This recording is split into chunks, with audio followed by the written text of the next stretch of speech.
before there were names for the islands, before chronicles and court rituals, before the idea of Japan itself had fully taken shape, there was only land, water, and human movement through silence.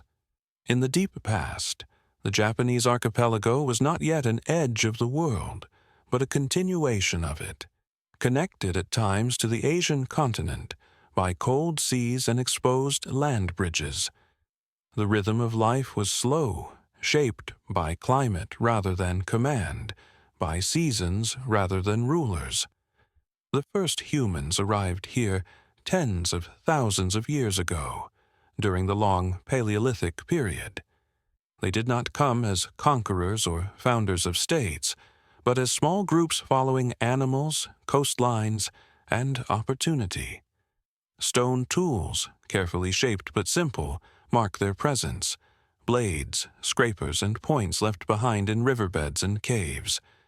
These objects are quiet witnesses, suggesting not ambition, but adaptation. Life during this era was defined by movement. Groups shifted with the weather, following herds during colder periods and turning toward forests and shores when the climate softened. The islands offered variety: mountains, plains, dense woodlands, and rich coastal waters. Survival depended on knowing these landscapes intimately, understanding when fish moved upstream, when nuts ripened, when animals migrated. Knowledge passed through observation and memory, not writing. There was no single culture, no unified identity. Communities were small and dispersed, separated by terrain yet linked by shared challenges. Fire was central, not only for warmth and cooking, but as a gathering point where stories may have been shared, where skills were taught, where the long nights were made bearable. Language existed, though it left no trace. Belief likely existed too, shaped by fear of storms, respect for animals, and the awareness that the land itself could give or take life without warning. What is striking is the length of this period. For thousands of years, life continued without agriculture, without permanent settlements, without visible hierarchy. This was not stagnation, but balance. The environment provided enough, and human populations remained small enough not to exhaust it. Change, when it came, arrived slowly, almost imperceptibly, through shifts in temperature, sea levels, and vegetation. As the Ice Age began to loosen its grip, the islands themselves started to change. Rising seas reshaped coastlines, isolating communities that had once been part of larger migratory networks. Forests expanded, offering new resources but demanding new ways of living. These gradual transformations did not announce themselves as turning points.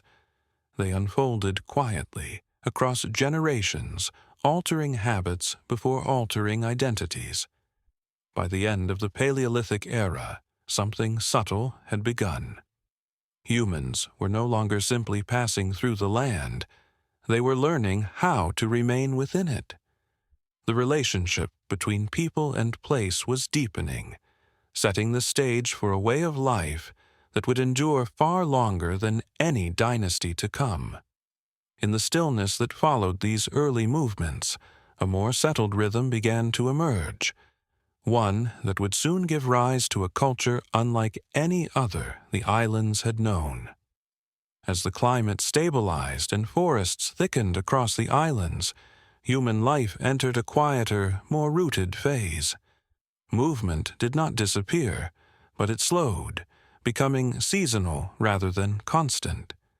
This was the beginning of what archaeologists later called the Jōmon period, a span of time so long that it resists easy comparison, stretching for thousands of years and shaping the deepest foundations of ancient Japan. The name Jōmon comes from pottery, marked with cord-impressed patterns, discovered millennia later. Yet for the people themselves, these vessels were not symbols of a new age. They were simply tools for storing food, cooking, and surviving winter. What mattered more was what pottery made possible. Longer stays in one place, the accumulation of knowledge tied to specific landscapes, and a growing sense of continuity between generations. Jōmon communities were still small, but they were no longer fleeting. Semi-permanent settlements appeared near rivers, coastlines, and forests rich in resources. Shell middens, slow-growing piles of discarded shells and bones, quietly formed over centuries, recording daily life without intention. From them, we glimpse a diet that was varied and carefully managed.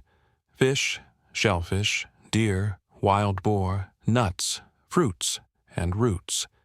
This was not a primitive struggle, but a sophisticated engagement with the environment. Homes were often pit dwellings, dug partially into the earth, offering insulation from heat and cold. Inside, life followed a steady rhythm: tool-making, food preparation, repair, and rest.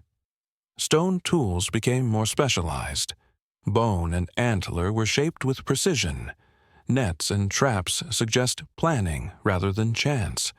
Time was not measured in calendars but in cycles, tides, seasons, growth, and decay. Social life remained relatively egalitarian.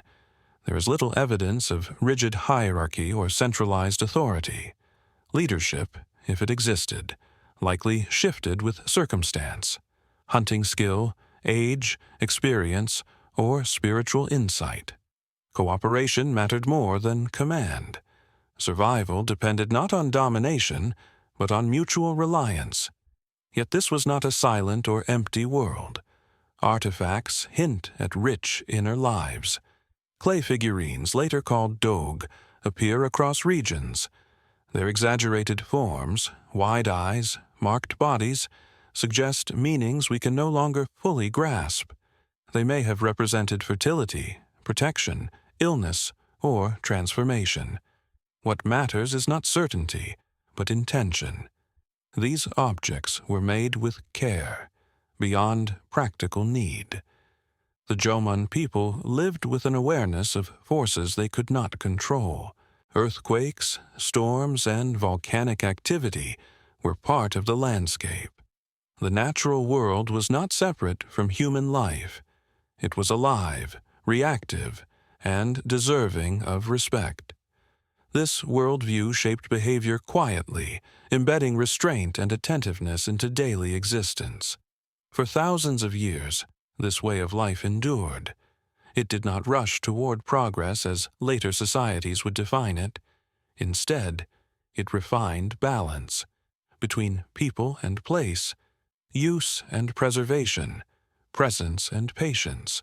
But even the longest rhythms are not eternal. Beyond the sea, on the continent, different paths were unfolding. New technologies, new forms of organization, and new ideas were beginning to move. Slowly, almost unnoticed at first, the isolation that had protected the Jomon world began to thin, and with it came the first signs of change. Beneath the steady routines of Jomon life, another layer of meaning quietly took shape. One that did not leave written records, yet shaped how people understood their place in the world.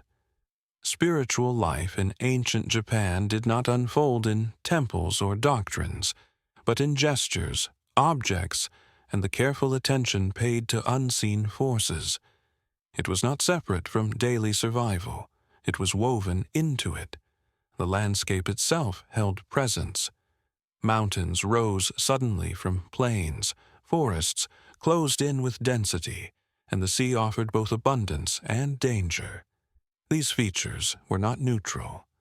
They were encountered with caution and respect, experienced as active participants in human life.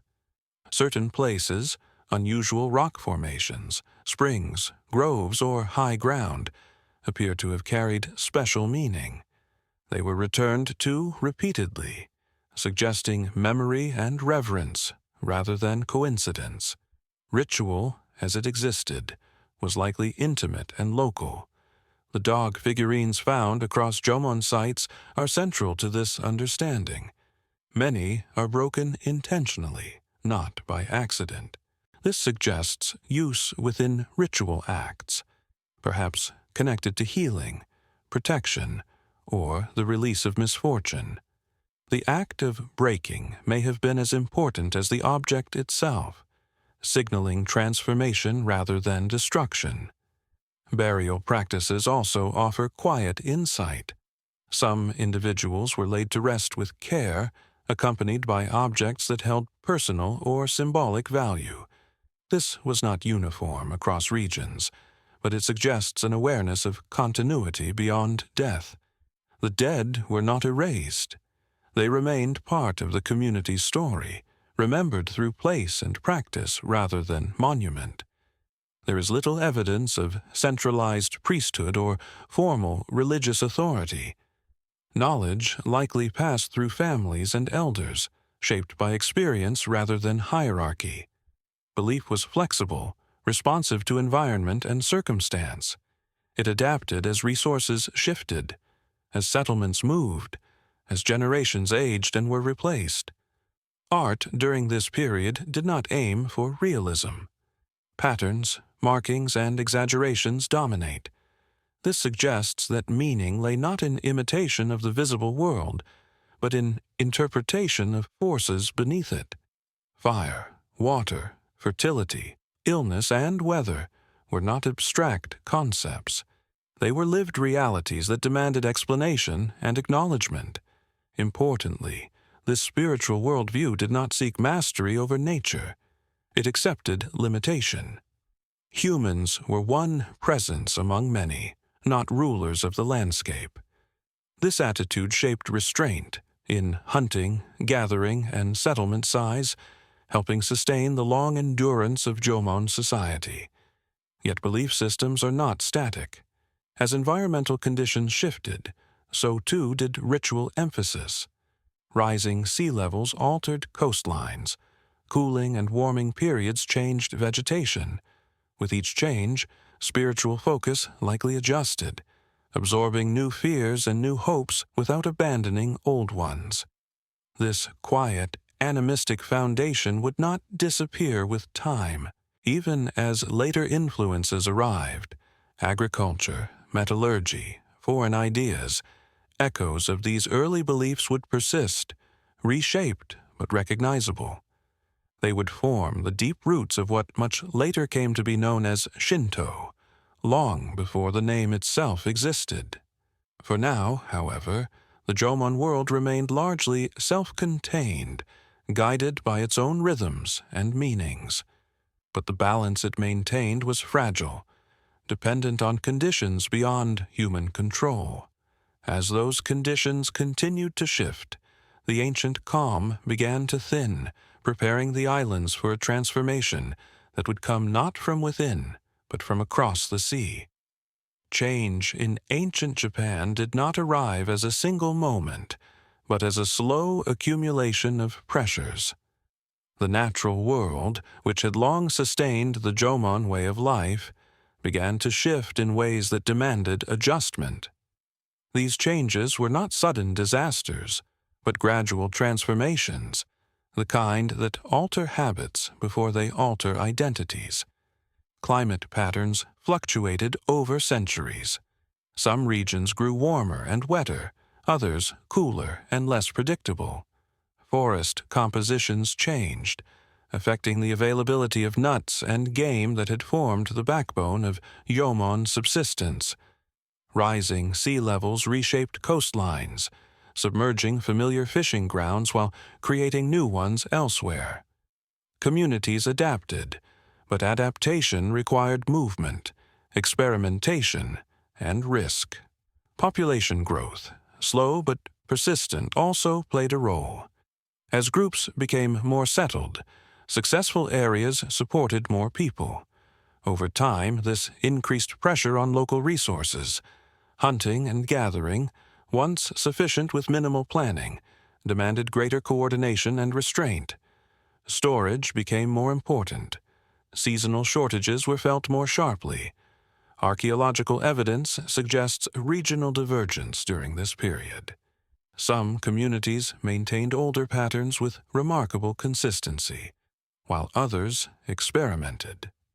New tools appeared. Settlement layouts shifted.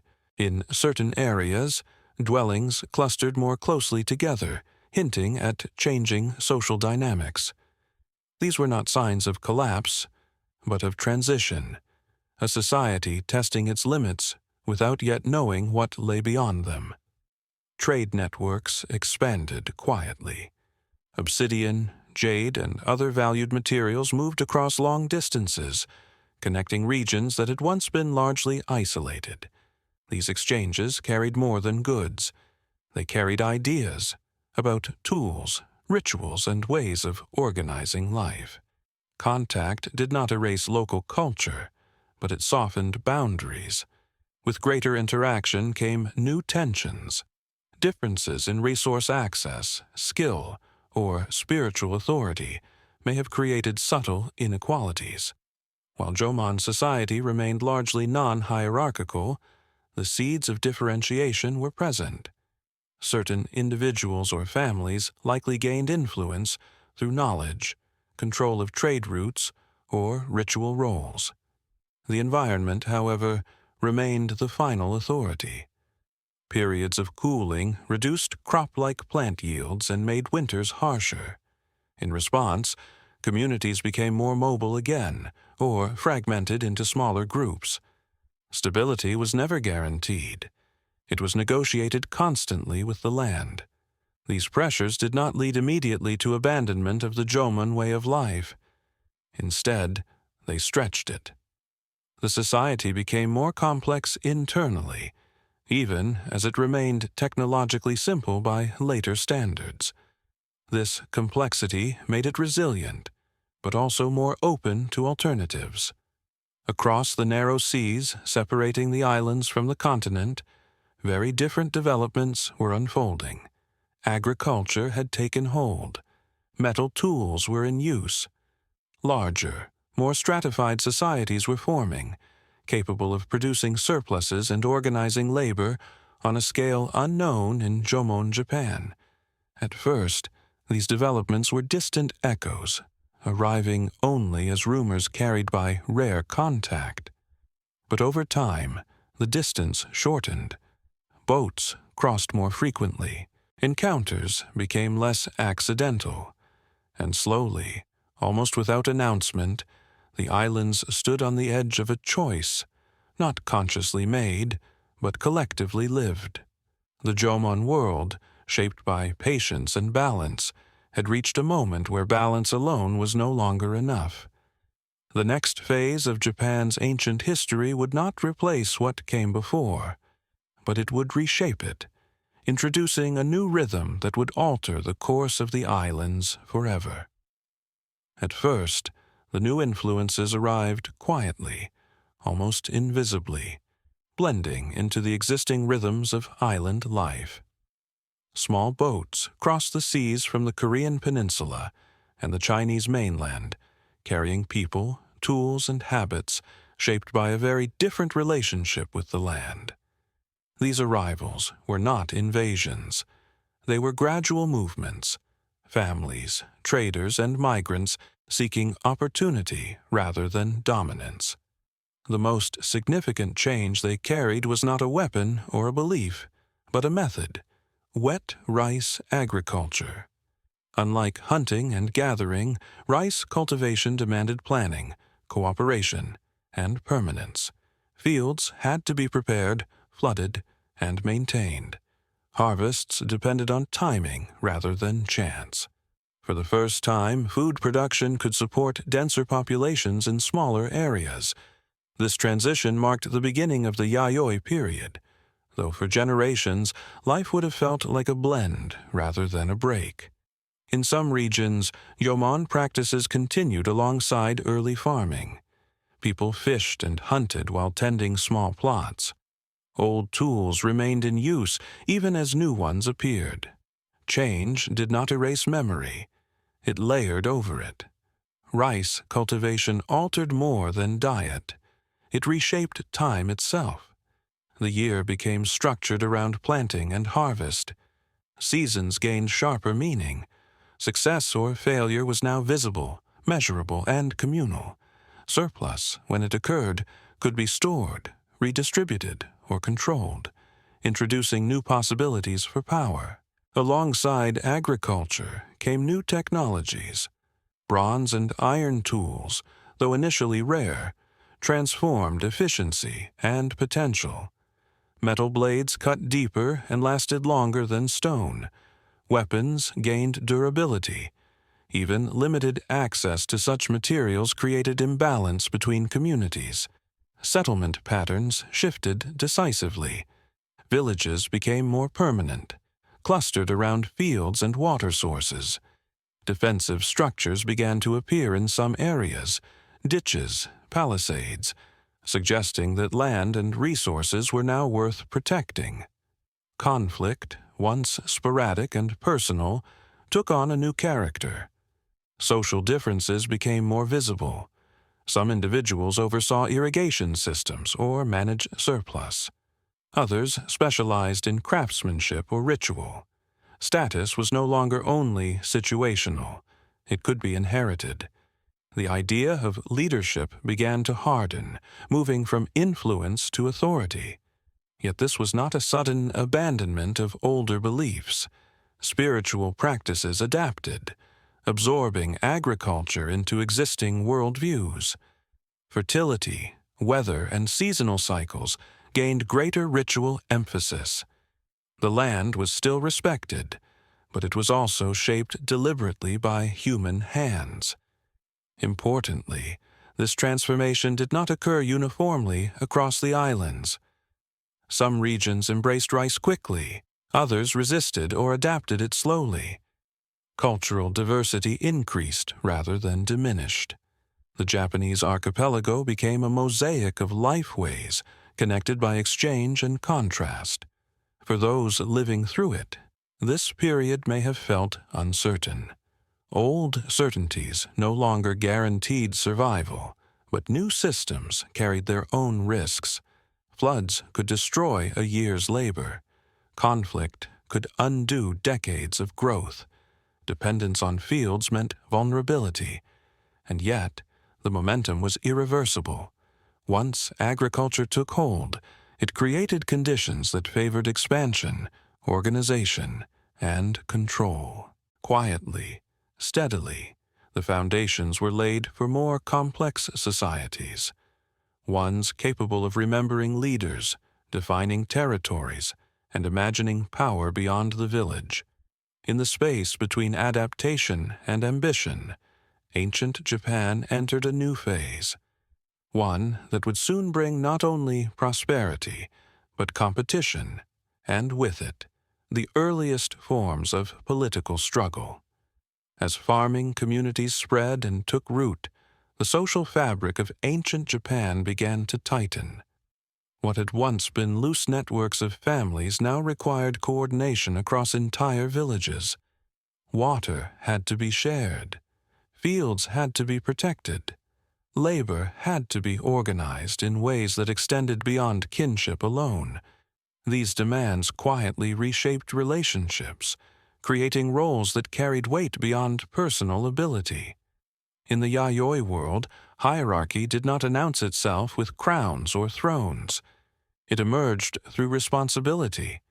Those who managed irrigation channels, organized planting schedules, or oversaw storage gradually became indispensable.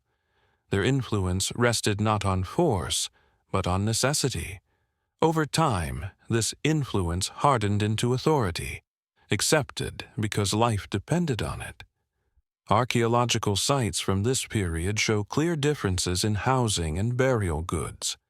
Some dwellings were larger, better positioned, closer to communal resources. Certain graves contained bronze mirrors, weapons, or ornaments, while others remained simple. These distinctions suggest that status was no longer fleeting. It endured beyond a single lifetime. With hierarchy came new tensions. Land was finite.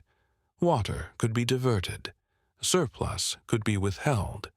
Disputes that might once have been resolved through separation now demanded negotiation or confrontation. Evidence of violence increases during this time. Skeletal remains bearing marks of conflict. Fortified settlements designed for defense rather than shelter. Warfare, however, remained small in scale.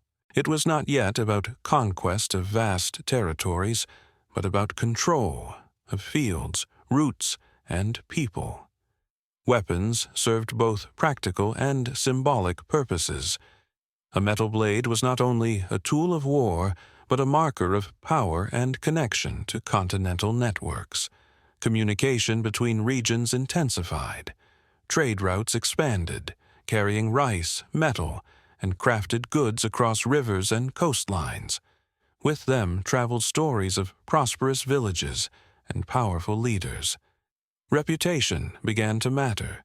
Influence extended beyond sight, shaping alliances and rivalries between communities. Belief systems adapted again, reflecting these new realities. Rituals increasingly emphasized order, fertility, and protection of the harvest. Leaders may have claimed spiritual legitimacy, presenting themselves as mediators between human effort and natural forces. Authority was thus reinforced not only through organization, but through meaning. Yet, despite these changes, the Yayoi world remained fragmented. There was no single center, no unified rule. Power was local, shifting, and contested. Regions developed at different paces, influenced by geography, resources, and proximity to the continent. This uneven development created contrast, and contrast invites comparison. Some communities grew prosperous and stable, others struggled or fell behind. These differences did not remain unnoticed. Over time, stronger groups began to extend their influence outward, not always through force, but through attraction, offering protection, trade, or shared ritual in exchange for loyalty. In this way, the first outlines of political organization began to appear. They were faint, incomplete, and unstable, but they marked a departure from the village-centered world of the past. Ancient Japan was learning how to concentrate power, slowly, cautiously, and without yet knowing the shape it would take. As these regional forces continued to evolve, the islands moved closer to a threshold. The age of scattered communities was giving way to something more deliberate, where leadership would no longer be temporary, and where memory itself would begin to organize around names, lineages, and claims to rule. As generations passed within this changing landscape, power began to gather more clearly in certain places, not suddenly and not everywhere at once, but through repetition. The same families overseeing harvests, the same settlements acting as centers of exchange, the same leaders speaking on behalf of many rather than a few. What emerged were early chiefdoms, regional concentrations of authority that rested on land, labor, and recognition. These chiefdoms were not states in the later sense. They lacked fixed borders and permanent institutions. Yet they represented a significant shift in how people understood belonging. Loyalty was no longer only to family or village, but to a wider group defined by shared protection, shared ritual, and shared obligation. Identity began to stretch outward. Material evidence reflects this transition quietly. Certain settlements show signs of long-term planning. Storage facilities, ritual spaces, and defensive works that required collective effort. Burials associated with elite individuals became more elaborate, signaling not only status but continuity, an intention to be remembered. Authority was no longer just lived, it was displayed. Competition between chiefdoms was inevitable. Control of fertile land, access to metal, and proximity to trade routes all influenced strength. Alliances formed and dissolved. Marriage became a political tool, linking families across regions. Conflict, when it occurred, was purposeful rather than chaotic, aimed at asserting dominance or securing resources. Written records do not exist for this period, but later Chinese chronicles offer distant glimpses. They describe the islands as fragmented, inhabited by many groups, each with its own leaders and customs. From the outside, ancient Japan appeared divided, yet internally, these divisions were part of a slow convergence toward larger structures. Spiritual authority continued to play a central role. Leaders often positioned themselves as ritual figures, responsible for maintaining harmony between land, people, and unseen forces. Success in harvest or protection from disaster reinforced legitimacy. Failure weakened it.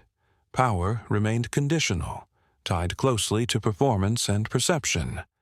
One figure appears faintly through these external accounts, a female ruler remembered not for conquest, but for mediation and ritual leadership. Her presence suggests that authority in this era could take many forms, shaped as much by belief and charisma as by force. Leadership was still fluid, its boundaries not yet fixed by tradition. Despite growing complexity, everyday life for most people remained rooted in labor and routine. Fields were tended, tools repaired, seasons observed. The rhythms established during the Yayoi period continued, now under the watch of emerging elites. Change was felt more in obligation than in daily practice, in who claimed surplus, who resolved disputes, who spoke for the group. What is important is not the speed of this transformation, but its direction. Authority was consolidating. Memory was becoming political. The past was starting to matter as justification, not just experience. Lineage, ancestry, and precedents gained meaning. As chiefdoms expanded and interacted, some grew more influential than others. Their reach extended across valleys and plains, drawing smaller groups into wider networks. In this gradual concentration of power, the islands edged closer to a new era. One defined not only by how people lived, but by who claimed the right to lead them into the future. As authority gathered and chiefdoms expanded their influence, the balance between cooperation and conflict became more delicate. What had once been local leadership now carried consequences across entire regions. Decisions made by a few could affect harvests, alliances, and peace for many. In this environment, power required not only strength, but coordination, and with coordination came the need for symbols that could be recognized beyond immediate experience. Metal objects began to take on a new role. Bronze mirrors, bells, and weapons were no longer merely tools or trade goods. They became markers of legitimacy. Possession of such items suggested access to distant networks and unseen sources of power.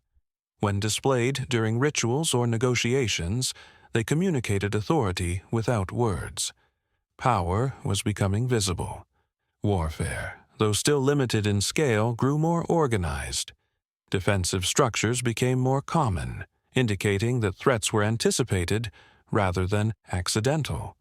Battles were likely brief and decisive, aimed at asserting dominance or forcing submission rather than annihilation.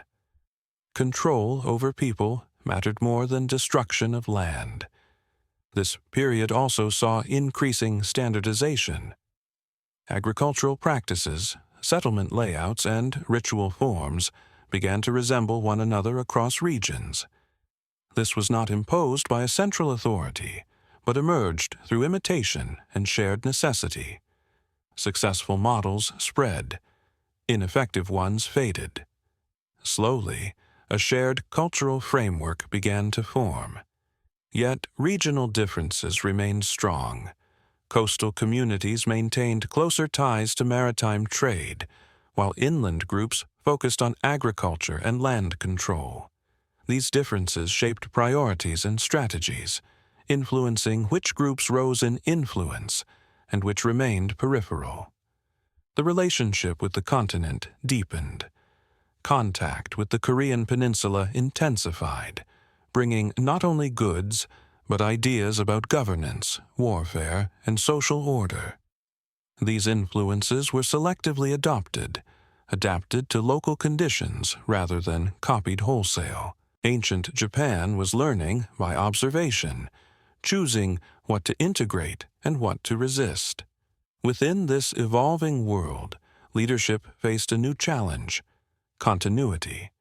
Authority could no longer depend solely on personal ability or spiritual presence. It had to be sustained across generations. This encouraged the development of lineage, the idea that power could be inherited, justified by ancestry rather than immediate success. Ritual played a key role in this shift. Ceremonies increasingly emphasized continuity, order, and connection to the past. Leaders positioned themselves as guardians of tradition, even as they reshaped it. Memory was becoming a tool of governance.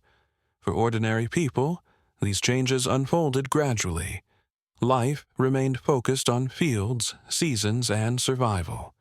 Yet obligations increased. Labor was organized more formally.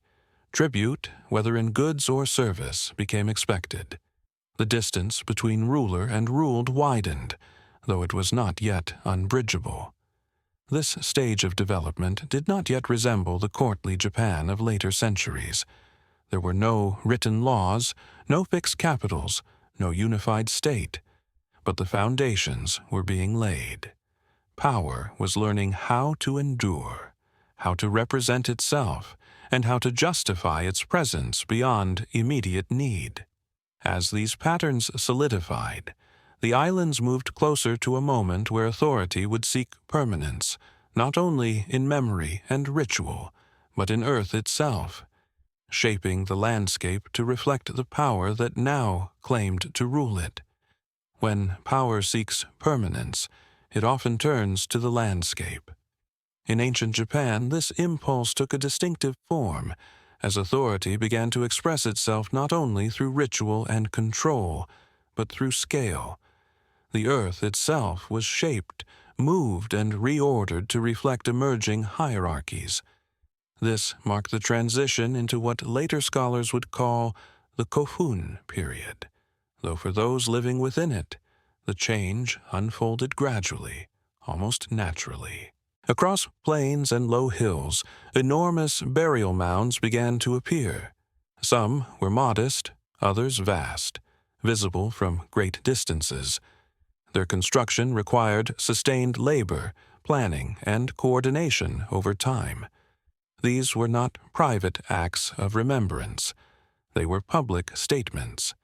They declared that certain individuals mattered beyond their lives, and that their authority extended far enough to command collective effort even in death.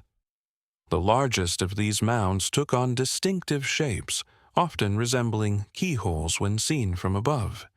This form was not accidental.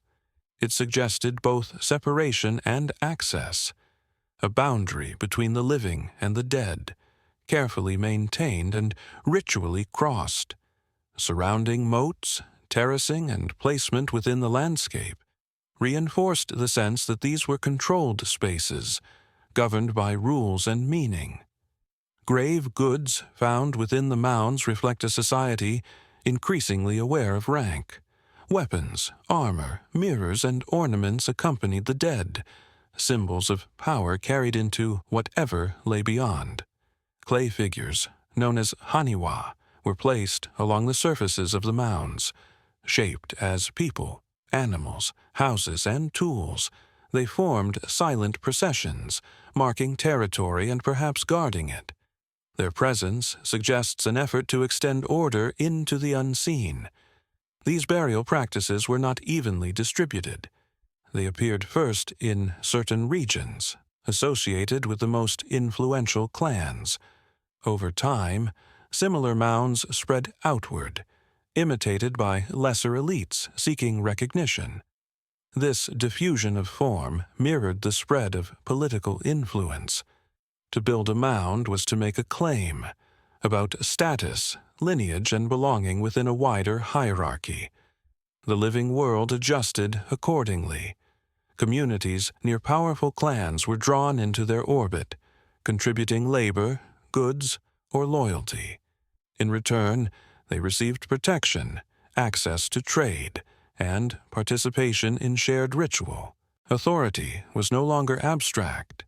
It was visible, anchored in earth and memory. Yet this consolidation did not erase competition. Rival clans constructed their own monuments, asserting alternative claims. The landscape became layered with statements of power, each mound a reminder of ambition and presence.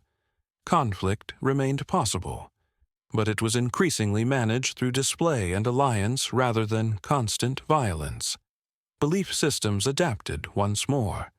Ancestors gained greater prominence, not only as family figures, but as sources of legitimacy. Lineage connected the present to the past, grounding authority in continuity rather than circumstance. The dead, carefully placed and honored, became part of governance. For most people, daily life continued much as before, tending fields, repairing tools, observing seasons. But the world around them felt larger, more ordered, and more demanding. They lived within networks that extended beyond their village, shaped by forces they did not fully control.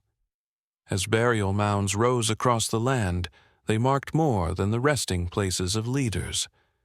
They marked a turning point, where power sought durability, where memory became structure, and where the shape of the future began to harden, quietly preparing the ground for a more unified rule yet to come. As the great burial mounds multiplied across the landscape, they did more than honor the dead. They quietly reorganized the living. Around the most imposing Kofun, networks of allegiance grew stronger and more formal. Labor, tribute, and ritual obligation flowed toward these centers, binding surrounding communities into wider political constellations. Authority was no longer only local or temporary. It was becoming regional and enduring. Within this shifting balance, certain clans rose above others. Their power rested on several foundations at once: control of fertile land, access to continental goods, ritual prestige, and the ability to mobilize people for large-scale projects. These clans did not rule through constant force. Instead, they positioned themselves as necessary intermediaries between villages, between regions, and between the human world and the sacred order believed to sustain it. The construction of Kofun required more than manpower. It required coordination across seasons, careful allocation of resources, and long-term planning. This, in turn, demanded administrative ability. Though there were no written laws or bureaucracies yet, patterns of command and compliance became familiar.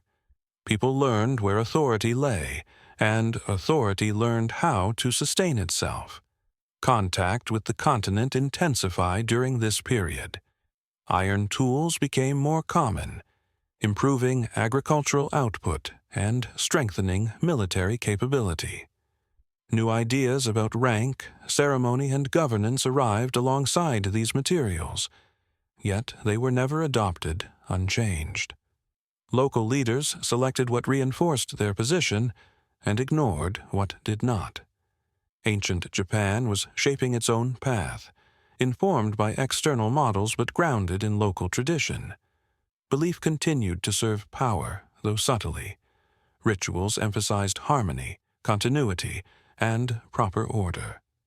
Leaders presented themselves not as innovators, but as caretakers of an ancient balance. Even as society changed rapidly beneath the surface, authority claimed timelessness. This tension between change and continuity defined the era. For common people, the world now carried clear expectations. Tribute was owed, labor could be demanded, protection in return was promised. Life was still lived close to the land, but it was increasingly shaped by decisions made elsewhere. The distance between daily labor and political power widened, though it remained personal enough to be felt. Despite growing consolidation, unity was not complete. Rival centers of power persisted, each with its own elite, rituals, and claims. The landscape of authority was uneven, contested, and dynamic. Yet the direction was unmistakable. Smaller groups were being drawn into larger structures, whether by choice, necessity, or pressure. What mattered most in this moment was not dominance, but precedence. Which lineage had ruled longest? Which ancestors rested beneath the largest mounds? Which rituals were considered most legitimate? These questions shaped alliances and rivalries alike. Memory became political, and history, still unwritten, began to serve power. As these patterns settled, a particular region gained increasing influence, not through conquest alone, but through accumulation of land, people, ritual authority, and recognition. From this concentration, a new center would soon emerge, one capable of claiming not just regional leadership, but a broader vision of rule. In the quiet shadow of the burial mounds, ancient Japan stood on the threshold of its first true polity, where power would no longer be scattered across many voices, but increasingly spoken from one. The emergence of a central polity did not arrive with declaration or ceremony. It took shape through habit, through repeated acts of recognition, submission, and coordination that gradually oriented power toward a single heartland. In the region, later known as Yamato, influence accumulated not because it was proclaimed, but because it was acknowledged again and again by those who found advantage in alignment. The Yamato leaders did not yet rule a unified Japan. What they governed was a network, a shifting web of alliances, obligations, and ritual relationships that extended outward from their core territory. Authority here was relational rather than absolute. Local elites retained power within their own domains, but increasingly framed that power as derived from, or sanctioned by, Yamato leadership. Ritual played a crucial role in this process. The Yamato elite positioned themselves as custodians of ceremonies that linked land, ancestors, and cosmic order. Participation in these rituals signaled inclusion within the emerging political world. Exclusion, conversely, carried risk. Through shared rites, disparate groups were woven into a common symbolic framework, one that emphasized harmony, hierarchy, and continuity. Burial practices reflected this growing centrality. The largest and most complex Kofun now clustered around the Yamato region, their scale dwarfing earlier constructions. These monuments did not merely honor the dead, they asserted precedence. To build on such a scale was to claim a right to lead, justified by lineage and reinforced by visibility. The language of power also began to change. Authority was increasingly expressed in terms of ancestry and descent.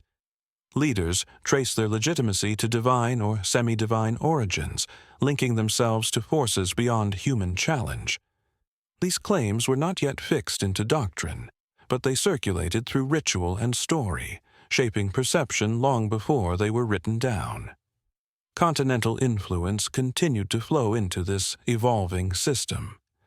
Diplomatic contact, technology, and ideas about governance provided tools that Yamato leaders used selectively. They observed models of kingship and administration abroad, adopting elements that strengthened their position while avoiding structures that might limit local autonomy. For those living within this expanding network, the experience of power was subtle.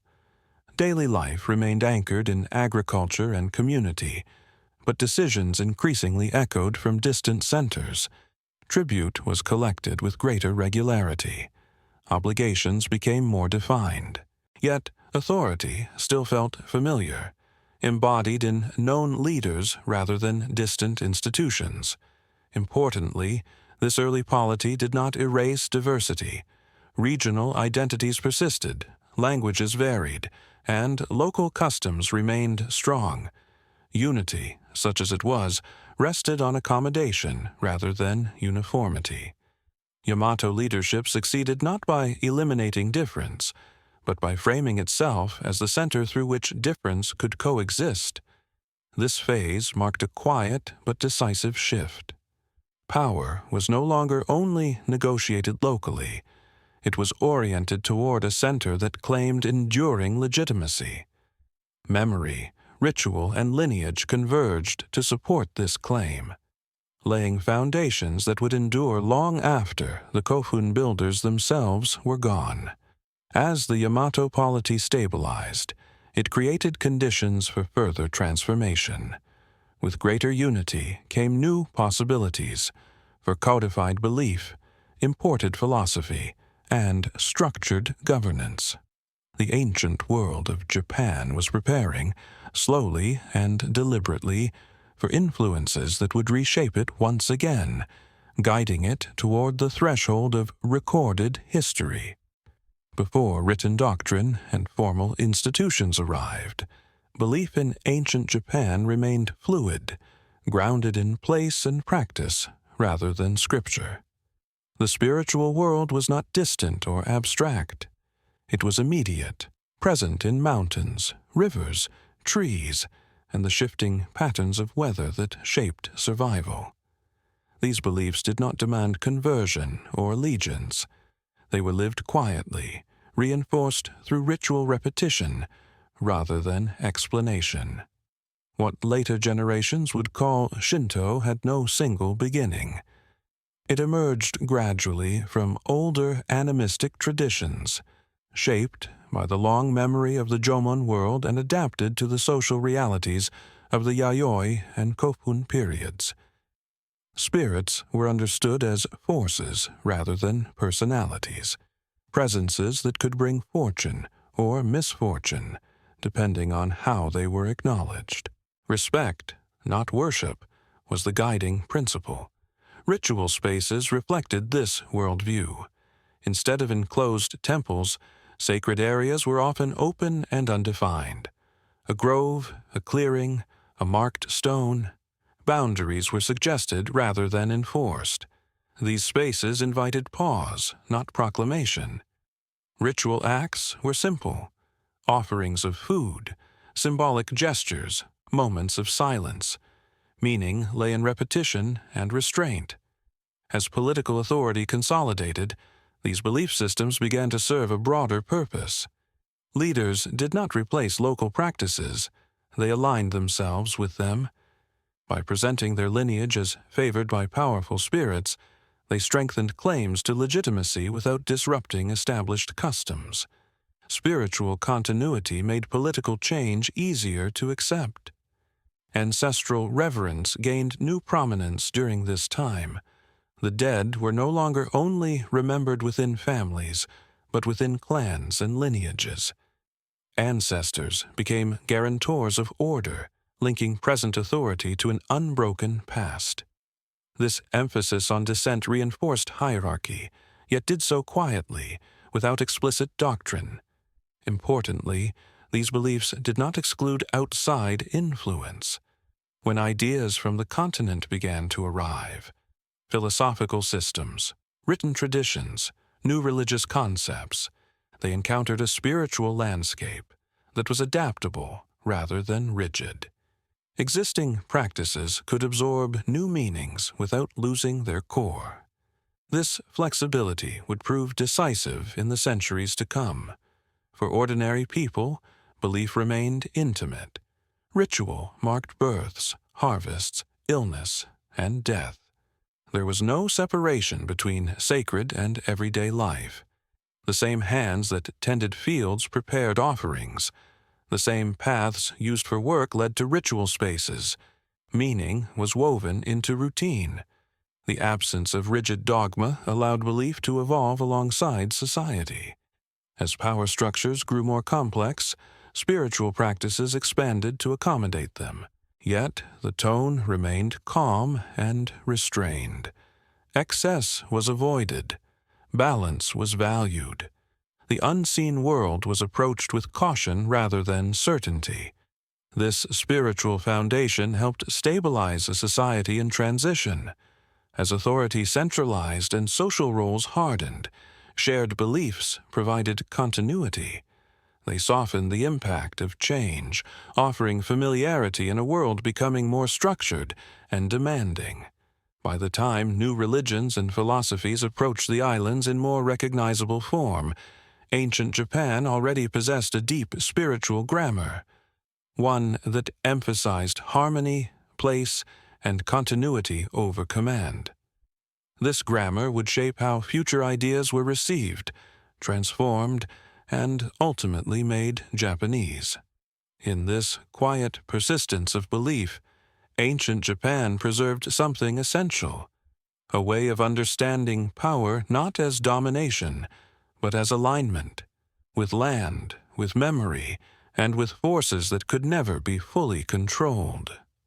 As the Yamato Center grew more confident in its position, its gaze turned outward with greater consistency. The seas that had once marked distance now became routes of connection. Across the Korean peninsula and into the courts of China, structured states had long existed, governed by written law, formal ranks, and codified belief. Contact with these worlds did not overwhelm ancient Japan, but it quietly challenged it to define itself more clearly. Envoys and migrants brought more than material goods. They carried scripts, calendars, philosophies, and models of governance refined over centuries. Writing, in particular, introduced a new way of remembering. Authority no longer relied solely on ritual repetition and oral tradition. It could now be recorded, compared, and preserved beyond individual lifetimes. This possibility altered how power imagined its future. Yet adoption was careful. The Yamato elite did not seek to become a copy of continental states. Instead, they selected elements that strengthened existing structures. Writing was used to record lineage and ritual. Calendrical knowledge supported agriculture and ceremony. Diplomatic forms enhanced prestige abroad without demanding radical change at home. Cultural exchange also influenced material life.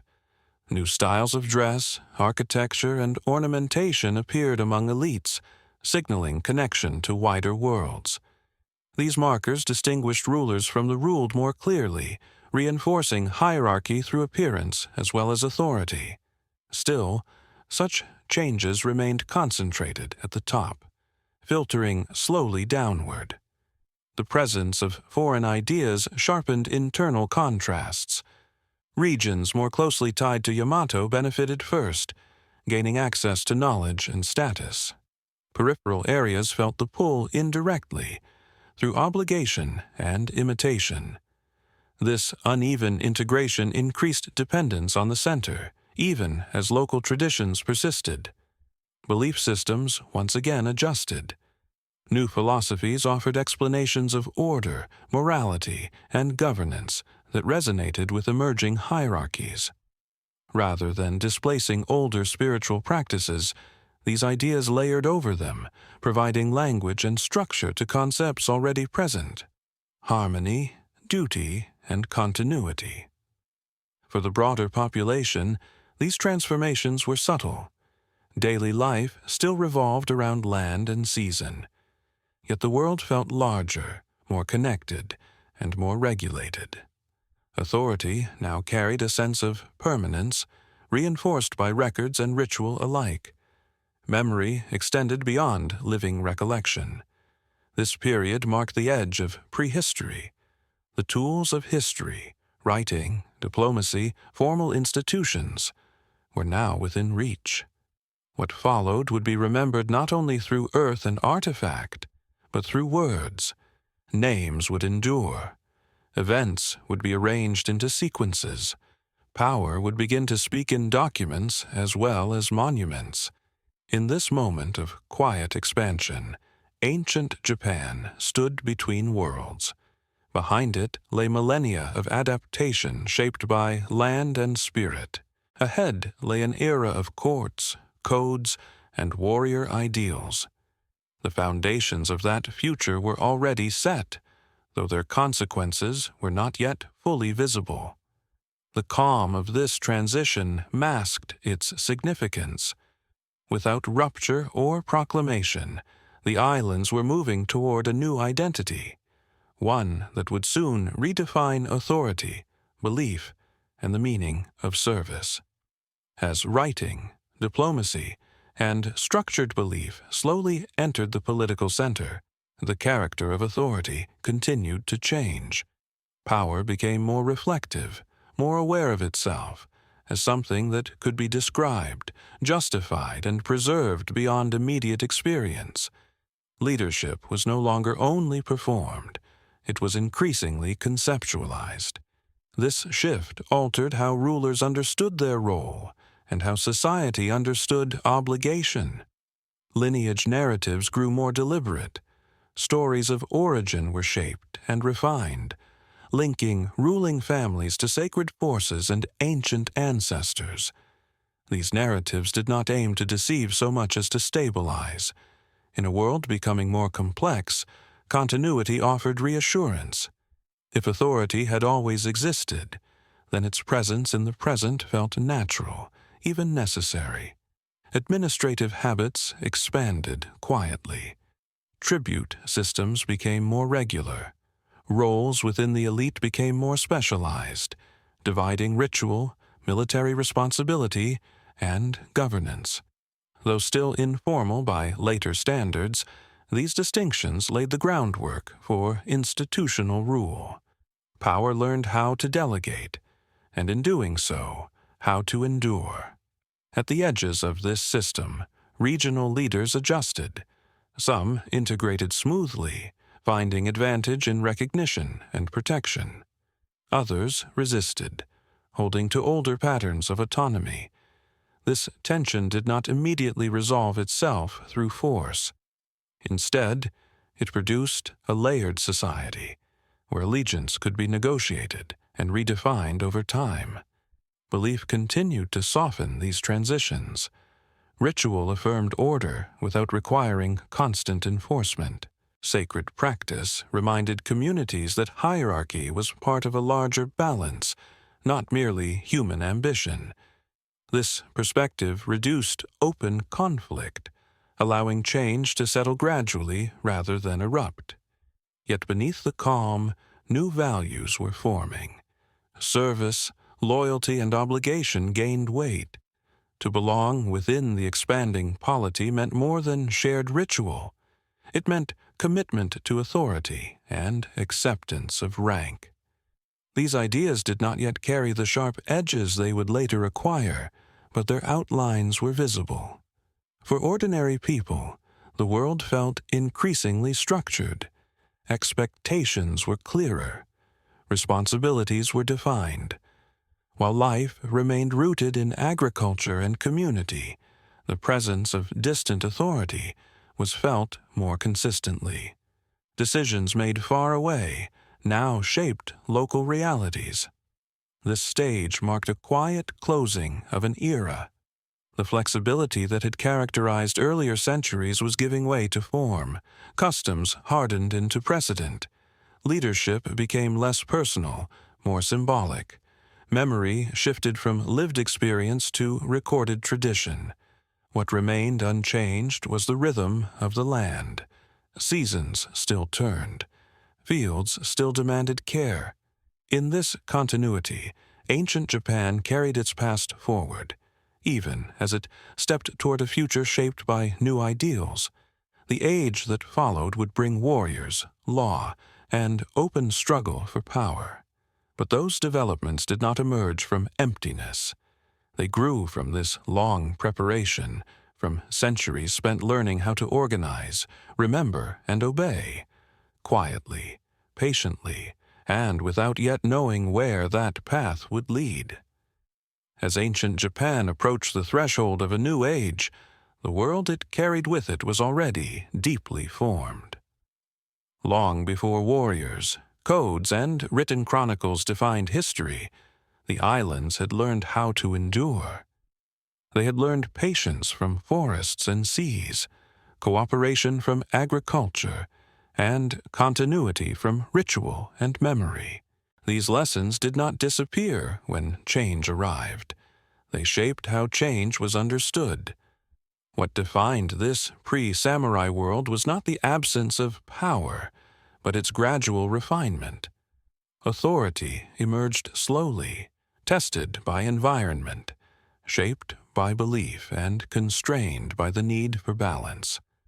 Leadership learned to speak softly before it learned to command. Even as hierarchies formed, they rested on shared customs rather than imposed force. This restraint would leave a lasting imprint on Japanese political culture. The people of the islands had also learned how to absorb influence without surrendering identity. From the continent came tools, ideas, and systems more advanced in form, yet none replaced what already existed. Instead, they were adapted, filtered through local values shaped over millennia.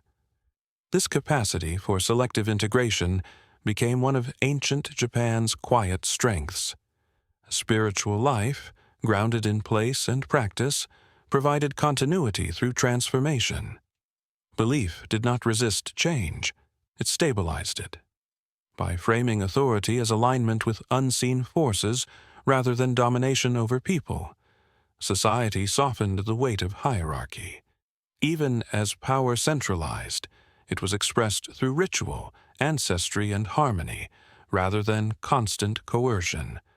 The land itself remained central.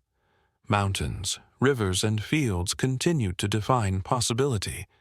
Political centers rose where geography allowed, and authority followed paths shaped by terrain as much as ambition. This grounding in place kept power connected to reality, limiting abstraction and excess. By the end of this long ancient period, the foundations of a more recognizable Japan were in place. Writing had arrived. Central authority had a voice. Belief systems were structured enough to endure contact with new religions.